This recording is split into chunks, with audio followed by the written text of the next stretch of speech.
Market गुरु series के इस episode में आपका स्वागत है। आज हम एक बहुत ही खास शख्स से बात करने जा रहे हैं। उनके बारे में कहा जाता है कि वो वॉरेन बफेट से काफ़ी प्रभावित हैं। इनफैक्ट साल में एक ट्रिप वो ज़रूर लगाते हैं ओमाहा की, क्योंकि बर्कशायर हाथवे की एजीएम में उन्हें जाना होता है और वॉरेन बफेट से मिलना होता है। जी हाँ, मैं बात कर रहा हूँ मोतीलाल ओसवाल के चेयरमैन और फाउंडर रामदेव अग्रवाल जी।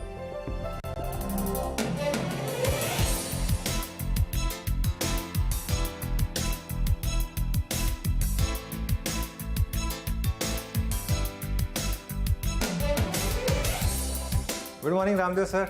हाय, आज आपके ऑफिस में आ गए हैं और सोचा चलिए आपसे थोड़ी सी बात की जाएगी। और चलिए फिर थोड़ा आपका ऑफिस घूमते हैं और बात करते हैं आपके साथ। और मार्केट भी एकदम ऑल टाइम हाई के काफ़ी करीब है, तो एक अच्छा मौका रहेगा आपसे बात करने के लिए। और अच्छा, रामदेव सर के बारे में एक बात बताता हूँ मैं। एक्चुअली इस ऑफिस के बारे में एक बात बताता हूँ। मोतीलाल ओसवाल की जो बिल्डिंग है रामदेव सर, उसमें जो बाहर लाइट्स हैं वो ग्रीन या रेड होती हैं।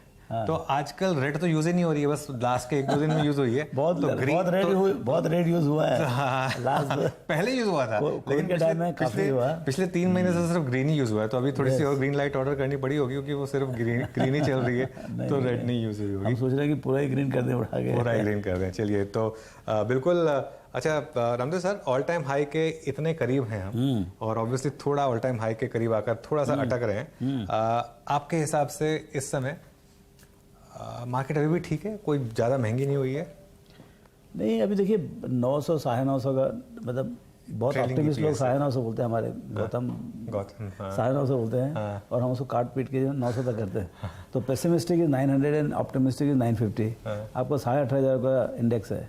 तो आप समझिए 20, मतलब 21, anywhere between 20-21, so it's not scary. It's not scary. Actually वो जो आपने गौतम की रिपोर्ट की थी, मैं उसको पढ़ रहा था। बहुत फैसिनेटिंग है वो रिपोर्ट एक्चुअली। इसमें मैं ये देख रहा था कि पिछली बार की पीक के मुकाबले इस बार की पीक में जो सबसे बड़ा अंतर ये है कि मिड कैप्स और स्मॉल कैप्स ने इस बार आउट परफॉर्म किया। पिछली बार उन्होंने अंडर परफॉर्म किया था, तो इस बार मिड कैप और स्मॉल कैप ने काफी आउट परफॉर्मेंस दिखाई है।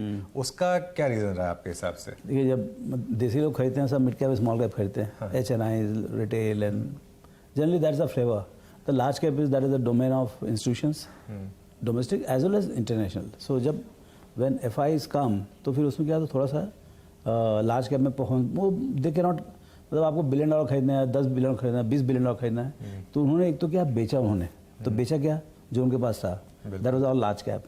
अब वो खरीदेंगे क्या, यदि बाई चांस खरीदे, तो यदि उनको बाई चांस वो आए और खरीदे तो फिर से लार्ज कैप खरीद रहे हैं। थोड़ा अभी धीरे धीरे चालू हुआ है अभी जस्ट, मतलब, लेकिन बहुत तकलीफ होगा उनको वापस खरीदने में।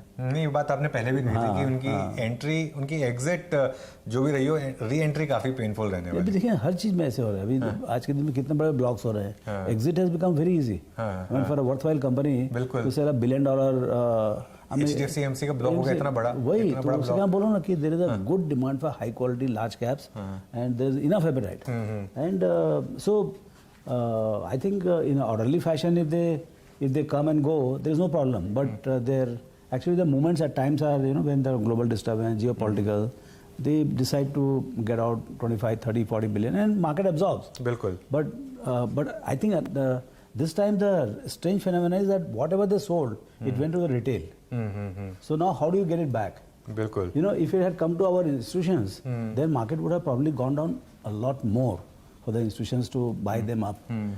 But this time market didn't go down that much, and retail ने बहुत प्रेम से फुल प्राइस देके खरीदा है, मतलब 10-15%, 20% नीचे। लेकिन जब वापस खरीदने आएंगे वो पूरा $30-35 बिलियन का, मुझे लगता है उनको 20-25% प्रीमियम देना पड़ेगा। तो आपके हिसाब से रामदेव सर, इसका मतलब मार्केट में अभी तेजी काफी बाकी है? क्योंकि अगर ये FIs आएंगे और आप कह रहे हैं $20-25 बिलियन और आराम से आ जाएगा, और हमारी $2 बिलियन की तो हमारी एवरेज रहती थी वैसे, मतलब एक ऑन एन एवरेज। तो आपके हिसाब से देखिए वो अनइमोशनल है, उनका क्या ग्लोबल एलोकेशन है, ग्लोबल मैक्रो फंड से तो ज़्यादा, तो उनमें वो बेचते भी मतलब अनइमोशनली है और खरीदते भी अनइमोशनली है। हम लोग देखते थे भाई 20 का पी है, 22 का पी है, उनको इंडिया में जाना है तो फिर जाना है। बिल्कुल। अब वो भी 6 महीने के अंदर वो तो मार्केट रेट पे लेते हैं उनको। आप क्या बोलोगे, नहीं खरीदने का, 22 का पी होगा, जाना दो, वो चीज़ नहीं है। सो आई थिंक अभी कब होगा, कैसे होगा, नहीं मालूम। लेकिन क्या है, देखिए इंडिया का पोजीशन समझो आप। इंडिया में इंडिया का जीडीपी, ग्लोबल जीडीपी शेयर, जैसे आपको 3.75 ट्रिलियन अभी आया है, ग्लोबल जीडीपी 100 ट्रिलियन, तो आपको 3.75 तो ऐसा जग जाहिर है कि भाई हम हैं part of the world. Market cap to GDP world wide and India is also one time broadly, तो हमारा शेयर है 3.75। एफआई को एटलीस्ट उतना तो खरीदना चाहिए ना इन द ग्लोबल पोर्टफोलियो। बिल्कुल। तो वो है मेरे ख्याल से, जो आप टोटल एफआई का नंबर देखेंगे तो मेरे ख्याल से कहीं 700-800 बिलियन है। So that is just about 1% और लिटिल लेस देन दैट। वो मेरे को लगता है इट इज अंडर एलोकेशन। अच्छा, हम 10-15 साल में हो जाएंगे 6-7% ऑफ ग्लोबल जीडीपी। तो ये एक से आपको 6 की जर्नी, 6 तो छोड़िए, आप 2 की भी जर्नी क्या होगी, ये सोचो आप, और कब होगी, कैसे होगी, ये सब समय की बात है। बट मेरे को कोई डाउट नहीं है कि 1 से 2 की जर्नी होगी। ये जो मतलब एफआई ब्रोकर्स वगैरह हैं या जो अलोकेटर्स हैं, मैक्रो अलोकेटर्स, उनसे आप बात करें तो ज़्यादा समझ में आएगा कि ये, पहली बात तो मैं जो थीसिस बोल रहा हूँ वो सही है कि नहीं। दूसरा ये है कि ये कैसे होगा और कब होगा और क्यों होगा। इसमें जैसे आपको प्राइम मिनिस्टर साहब का जो यूएस ट्रिप हो रहा है या सम ग्लोबल इवेंट, इंडियाज़ ग्रोथ, जैसे अभी आज बोल रहे हैं, आज पहली बार मैं सुना कि बिकॉज ऑफ डिमोनेटाइज ये जो 2000 रुपये का नोट हुआ है उसके कारण से हो सकता है, पता नहीं how does it work, but बोलते हैं Q1 could be 8% plus GDP growth rate. अब ये वो सारा का सारा पैसा जो है वो चैनलाइज हो जाएगा ना, वो सारा का सारा। लेकिन इतना क्या चैनलाइज हो, इतना जीडीपी कैसे जाएगा? आई थिंक कंजम्पशन में बूस्ट आएगा शायद। हाँ, नहीं, मैं इस पर आ रहा था एक्चुअली, क्योंकि पूरी रैली को कंजम्पशन ने लीड किया है। एफएमसीजी और ऑटो इंडेक्स लगातार ऑल टाइम हाइज बना रहे हैं। ये जो मॉनसून को लेकर थोड़ी कंसर्न्स हैं, क्या इसकी वजह से एक प्रॉब्लम आ सकती है, क्योंकि इस पॉकेट ने लीड किया है बहुत ज़्यादा। हाँ, इस पर क्या है, देखिए उन्होंने सफ़र बहुत किया था because of raw material cost. जो पूरा लॉजिस्टिक, ग्लोबल लॉजिस्टिक का जो डिस्टर्बेंस हुआ था, और अनाप शनाप कमोडिटी के दाम बढ़ गए थे, बिल्कुल, और कुछ भी दाम में कंटेनर्स आ रहे थे, सब वो सब खत्म हो गया। मतलब कोई मेरे बता रहा था परसों कि चाइना से इंडिया का जो container what used to cost $12-13-14 has come to 450 और may be one lower. So उस टाइप का, मतलब total raw material cost basket of one of the glass manufacturer, he was saying it has come down by 30%। Okay. So ये क्या है कि आपको deflationary pricing of lot of raw materials are gonna happen. तो जितनी आपके देखिए दोनों कंपनी जो है ना, आपका ऑटो और कंजम्पशन जो भी है, ये सब के सब they have the pricing power. They are duopolistic और monopolistic, 60% market share, 70% market, so they can pass on. अब उन्होंने पास ऑन तो कर दिया था, लेकिन मार्जिन फिर भी कम था। अब जब रॉ मटेरियल नीचे आया, now they have full luxury for next 4 quarters at least, कि उनके मार्जिन ऊंचे रहेंगे। तो ये दोनों स्पेस, और ऑटोज में तो खैर मुझे याद है कि आपने मतलब एक ज़माने में बहुत पैसा बनाया था हीरो होंडा में, लेकिन ऑटोज में आपको लग रहा है कि यहाँ से भी मोमेंटम, क्योंकि एक वैल्यूएशन नाम की भी एक चीज़ होती है, वो बहुत महंगी लग रही है। अब जैसे मैं टीवीएस मोटर का प्राइस देख रहा था, या महिंद्रा का भी थोड़ा सा तो मतलब ज़्यादा हो गया है, मतलब थोड़ा सा टाटा मोटर से बहुत भाग गया है। हाँ, लेकिन क्या है, कंजम्पशन बेस बहुत बड़ा है। अभी भी penetration of the 4 wheelers, 2 wheelers, everything is very low.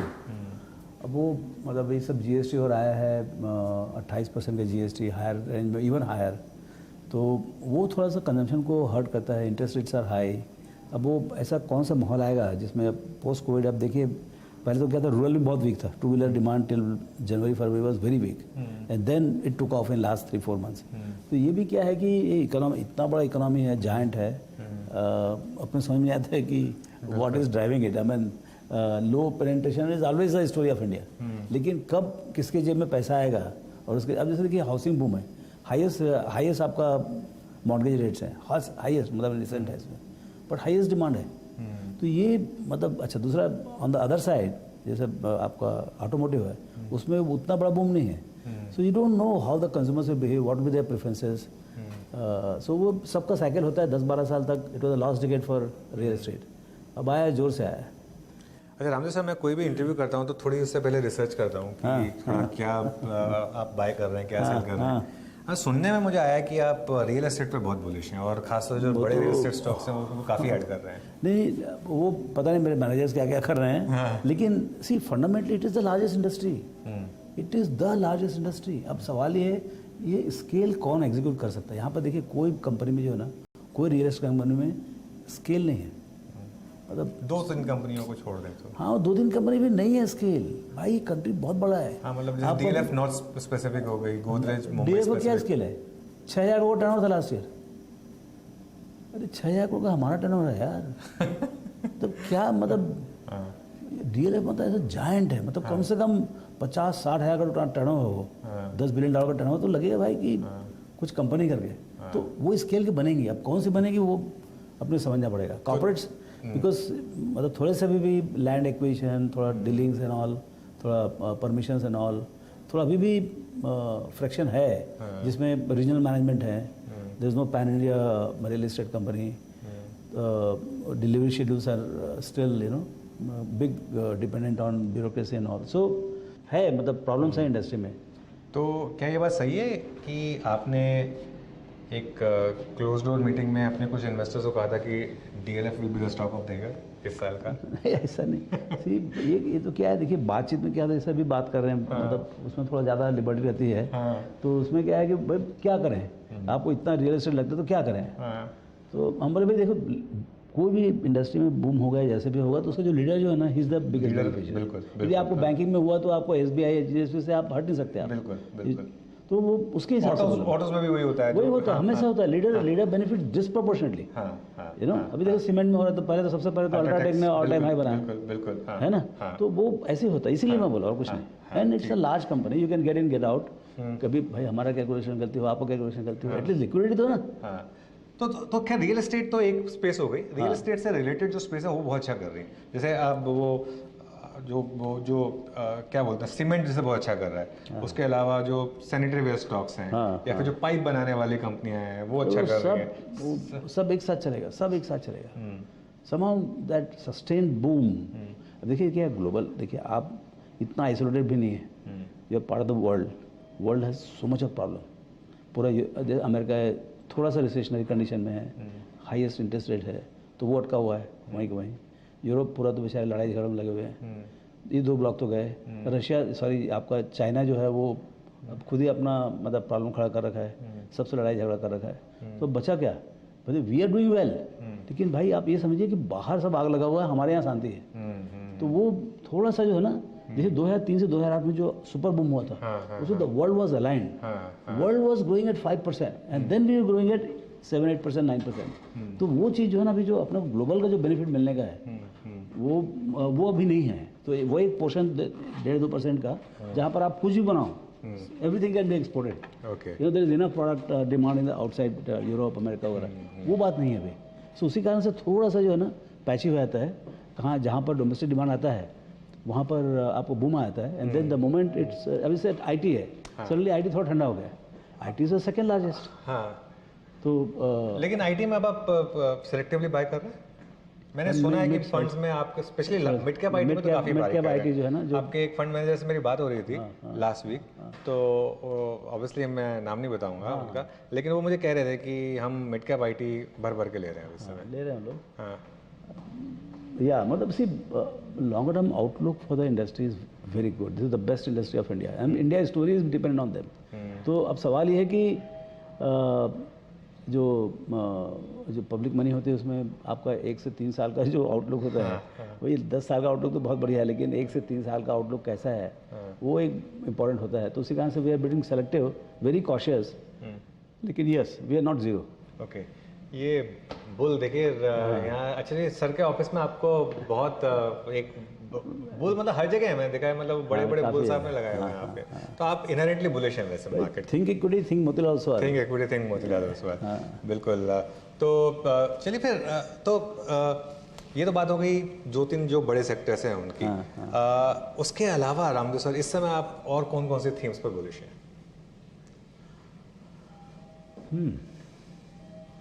कोई एक आध थीम जो आपके दिमाग में इस समय आ रही हो? देखो सी थीम यदि बोले ना आप, तो मैंने एक प्रेजेंटेशन किया था लास्ट ईयर इसमें AGIC में, जो 75 ईयर्स हुआ, तो बोले भाई कुछ प्रेजेंटेशन आते हैं, हमारा भाई क्या ट्रिब्यूट है इंडियन इकोनॉमी के लिए, तो हमने आया था compounded past compounded future, India का मतलब लास्ट 75 ईयर्स बिन कंपाउंडेड, मतलब लाइक देखिए पाकिस्तान की स्टोरी और इंडिया की स्टोरी सेम पे चालू गई, where is Pakistan where is India, so जो वो एक तरफ नीचे खत्म हो गया और ये दूसरा जो है ना, लेकिन हमें थोड़ा बड़ा टारगेट करना चाहिए। नहीं सुनिए तो, then what I am saying is, why I am saying this, we started on same date and same geography, same people, same level of income, same level of skill, सब कुछ सेम, नदियाँ पहाड़ सब सेम था, and today what it could be, see when you compare with Japan और some other country, then these are two different cultures, two different background. तो ये क्या है, ये बहुत कम कंट्री में होता है, सब कंट्री में होता है। मुझे लगता है कि देयर इज एन अपॉर्चुनिटी जो लास्ट 25 साल में हुआ इंडिया में। 9% से ग्रोथ किया है, dollar growth India. World growth किया 5% डॉलर, हाँ, I am not talking about nominal dollar, not real dollar. तो नेक्स्ट 25 साल भी जो है India is most likely to grow at 9% at least dollar growth. तो ये जो कहानी बनेगी यहाँ से, जो आपके अभी 3.5 ट्रिलियन है या 3.75 ट्रिलियन है, वो जो 25-30 ट्रिलियन की कहानी बनेगी, जो हमारे 15-20 साल 25 साल का जो लास्ट हमारा जो इनिंग होगा इसमें, वो सबसे ज़्यादा एक्साइटिंग है। तो इसमें क्या होता है, जब आप कंपाउंडिंग में होता क्या है, जब when you go from 1 to 10 it is 25%, but what is the delta 9, है ना। When you go from 10 to 100 again growth rate is what 25%, but what is the delta 90, so it is 10x move. So India का जो है ना 10x movement has come now. 10x movement has come. चलिए, आज Ramdev sir ने एक headline दे दी हमको, India's 10x movement has come. Ramdev sir, पिछली बार जब आप हमारे स्टूडियो आए थे तो आपने एक बात कही थी न्यू एज स्टॉक्स को लेकर। लास्ट ईयर बबल था और वो सारे स्टॉक्स में बहुत पनिशमेंट देखी हमने, कुछ स्टॉक्स तो 80% तक गिरे। इस साल आपने कहा कि अपॉर्चुनिटी है, और इस साल अगर आप देखें Zomato, PB Fintech, Paytm, delivery, कोई भी स्टॉक ऐसा नहीं है जो एटलीस्ट 40% ना चला हो। तो आपने इसमें काफ़ी पैसा बनाया होगा इस साल, अभी भी आप इन्वेस्टेड हैं इसमें? हाँ, अभी देखिए ये क्या होता है, जैसे इवन ये आपका अमेज़ॉन आया ना, तो Y2K में पहले तो बहुत ज़ोर से तूफान हुआ, याहू, अमेज़ॉन, ये वो, फिर उसके बाद Y2K में पूरा कोलैप्स हो गया, मतलब ऐसा लगता था बंद ही हो जाएगा। And then you see what they became, trillions of dollar company.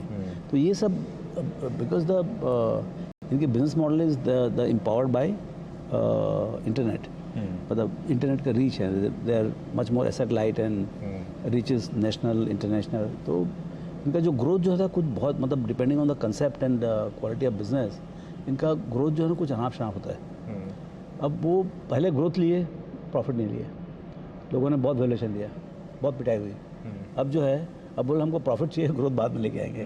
तो अब जो है ना सेंसिबल बात कर रहे हैं हम लोग। सो ये मतलब बिजनेस मीन्स प्रॉफिटेबिलिटी। सो सब अभी प्रॉफिट का गाइडेंस दे रहे हैं कि हम 1000 करोड़ कमाएंगे, 2000 को कमाएंगे, 8000 को कमाएंगे, इस टाइप का। एंड कुछ बिजनेसेस में जो ग्रोथ हुआ है उसके कारण से जो उनके मॉडल भी बदल रहे हैं, जैसे आपके जितने ये क्विक कॉमर्स और जो है वो बहुत ज़ोर से इंस्टा, ये ब्लिंकिट, ये सब जो है ना, they are also coming in. And even the customer side acceptance of new practices is also increasing. मैं भी थोड़ा ऑर्डर करता हूँ, सीख रहा हूँ ऑर्डर करने का।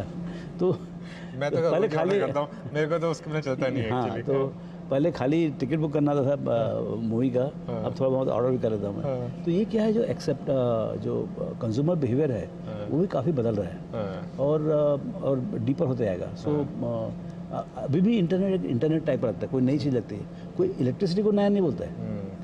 इलेक्ट्रिसिटी को हम टेकन फॉर ग्रांटेड समझते हैं, बिल्कुल, but internet is not taken for granted. तो वो हर साल में वो बढ़ते आएगा। ये इंटरनेट क्या 10 साल तो पुराना है अभी, 10-12 साल पुराना है, मतलब इफेक्टिवली 20, हाँ, लेकिन 20 साल तो खैर टेक्निकली होगा, but what I am saying in masses, life time जैसे डेली अपने यूज में, फोन में आया तब जाके वो हुआ ना। बिल्कुल बिल्कुल, स्मार्टफोन पे जब से आया, और जियो आया उसने और तूफान किया। बिल्कुल बिल्कुल। सो मेरे ख्याल से क्या है कि 5-7 साल 8 साल पुराना कहानी है और ये बहुत लंबे जाने वाली है। अब सवाल है किसका बिजनेस मॉडल स्ट्रांग है, किसका मैनेजमेंट स्ट्रांग है, वो आपको समझने का। बट इसमें से कुछ कंपनी बहुत बड़ी बनेंगी, ये मेरे आई कांट से कौन सी कंपनी बहुत बड़ी बनेगी, लेकिन बहुत बड़ी मतलब सीरियसली 8-10 लाख करोड़ 20 लाख करोड़ वाली कंपनी बनेगी। तो फिर इसको अप्रोच कैसे करें, क्योंकि ये जानना बहुत टफ होगा कि वो कौन सी कंपनी होगी। तो इसमें बास्केट बनाए, बास्केट बनाए, that is the best way, क्योंकि it is investing in unknown and unknowable. आपको नहीं मालूम, मैनेजमेंट को नहीं मालूम कि मैं कितना बड़ा बन जाऊंगा करके।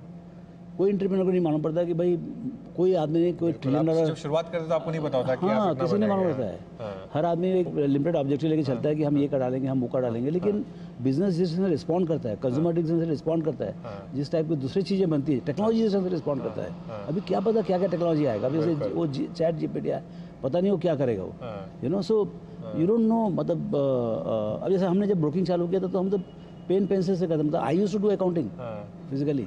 मतलब we are the early adopters of computers in first 2 years। Today I mean आप सोचो, आप मतलब आप जो ट्रेड करते हो, मतलब 200 लाख करोड़ पर डे का trade, T+1 zero defect settlement, मतलब कुछ अलग ही बन गया है। तो ये जो मतलब जो माहौल बदलता है आगे, वो सब देख के मतलब आपका बिजनेस मॉडल कितना स्ट्रांग है, कंज्यूमर बिहेवियर का, कंज्यूमर के लिए कितना मायने रखता है वो कंपनी, उसका प्रोडक्ट सर्विसेज, वो अपने देखने तो आपकी इंडस्ट्री में भी इन्वेस्ट किया जाए फिर, और जो रिलेटेड इंडस्ट्रीज हैं? मेरे को समझ में आता है ये बाजार कैसे दिखता है, वैल्यूएशन हो रहा, हम तो बहुत बुलिश हैं अपने बारे में, लेकिन उसका कोई मतलब नहीं, मतलब see this sectors are considered, जैसे हमारे जितने कैपिटल मार्केट्स वगैरह वाले हैं उनको थोड़ा सा बाजार ऐसे कोल्ड शोल्डर देती है कि भाई लो पी है, सिक्लिकल है। अब क्या था पहले, मतलब उसका भी हिस्ट्री अलग है और फ्यूचर अलग है। जैसे आप समझिए मैं 87 में चालू किया तो मेरे ख्याल से पता नहीं 2-5 लाख लोग रहे होंगे बाजार में। 2018 तक 2 करोड़ मतलब 20 मिलियन कस्टमर्स थे डीमैट अकाउंट, उसमें भी मल्टीपल थे, मतलब हमारे 4 पड़े होंगे, तो मतलब unique must be about 10 million. Okay, 20 में 40 मिलियन। डिजिटल आता है, ऑनबोर्डिंग होता है डिजिटल, 5 मिनट में अकाउंट खुल जाता है। अभी कितना होगा? 120 मिलियन। तो जो 20-30 मिलियन से 120 मिलियन हुआ है और हर महीने 2 मिलियन कस्टमर आ रहे हैं, वो ट्रेंड जो है ना मेरे ख्याल से कहीं नहीं है।